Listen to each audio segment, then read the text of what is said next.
অনেকেই বলে না যে আমি পড়ি কিন্তু আমার পড়া খেয়াল থাকে না, আছে না? স্টুডেন্টের এই সমস্যাটা বেশি তো। আচ্ছা, ছেলেদের মধ্যে বলবেন ঈদের নামাজ কারা কারা পড়েন, একটু হাত উঁচু করেন তো।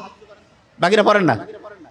ঈদের নামাজ প্রত্যেকেই পড়ি। আচ্ছা, তাহলে ঈদের নামাজ যে পড়ি, ঈদের নামাজে রিয়েলি আপনাকে এবার হাত উঠাতে বলবো না, অনেকে ভুল করেন না, এদিক ওদিক তাকাচ্ছেন যে কি মানে যাবো নাকি হাত বাঁধবো, হয় না? 100% হয়। কিন্তু যখন আমি এই যে 5 ওয়াক্ত নামাজ পড়ি, এটা থেকেই হয়? প্রশ্নই আসে না। কারণটা কি? কারণটা হচ্ছে, আপনি এখন বলতে পারেন যে ভাই আমরা তো ওই ঈদের নামাজ মাত্র সেরকম পড়ি নাই। আপনি হিসাব করে দেখেন, প্রত্যেক বছরে 2 বার করে আপনি ঈদের নামাজ পড়েন। আপনি যদি 20 বছর ধরে নামাজ পড়তেছেন, 40 বার পড়ছেন, কিন্তু তারপর আপনার খেয়াল থাকে না। কারণটা কি? কারণটা হচ্ছে ওই যে একটু আগে বলছিলাম, যা কিছু পড়ি 1 সপ্তাহ পরে 80% ভুলে যাই। আপনি ঈদের নামাজ পড়েন তো বছরে 2 বার, আপনার পড়ার যে টেকনিকটা, যে নিয়মটা, সেটা শর্ট টার্ম মেমোরিতে থাকে, লং টার্মে আর রিজার্ভ হয় না।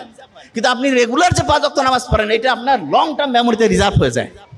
এই জন্য ঈদের নামাজটা, এইটা থেকে একটা পড়ার টেকনিক বের করা যায়। সেটা কি? অনেক স্টুডেন্ট আছে বছরে একটা চ্যাপ্টার পড়লো, 6 মাস নাই, আর হঠাৎ করে বই থেকে প্রশ্ন করছে, জিজ্ঞেস করছে, উত্তর দিতে পারতেছে না। কেন পারে না? কারণ পড়াটা শর্ট টার্ম থেকে হারাই গেছে। লং টার্মে যদি পড়াটা রিজার্ভ করতে চাই, তাহলে যেটা করতে হবে সেটা হচ্ছে ভুলে যাওয়ার আগে রিভিশন দিতে হবে। আমরা যে নামাজ পড়ি, প্রত্যেক দিন 5 ওয়াক্ত নামাজ পড়তেছি না, একে সূরা ফাতিহা ফির কমন দরকার কি? আল্লাহ তো কইতে পারতো যে দিনে একবার পড়বা, একটু করে পড়লে হবে। নো, 5 বার রাখছে এই কারণে।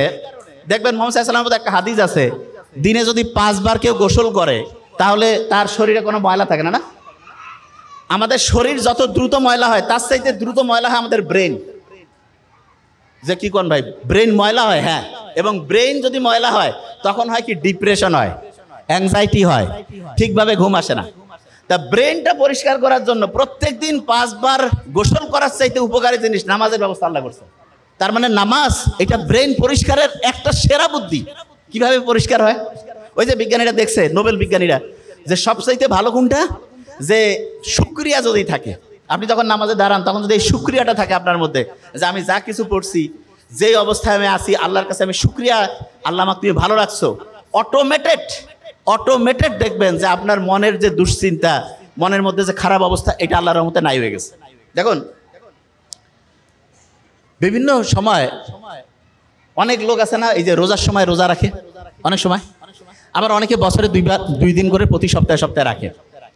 বিজ্ঞানীরা দেখতেছে আমাদের শরীরের যে ফাইটিং সিস্টেম আছে না, রোগ প্রতিরোধ ব্যবস্থা, এইটা ওই যে গাড়ি ওয়ার্কশপে গিয়ে পরিষ্কার করে না, এরকম আমাদের রোগ প্রতিরোধ ব্যবস্থাটা পরিষ্কার করার জন্য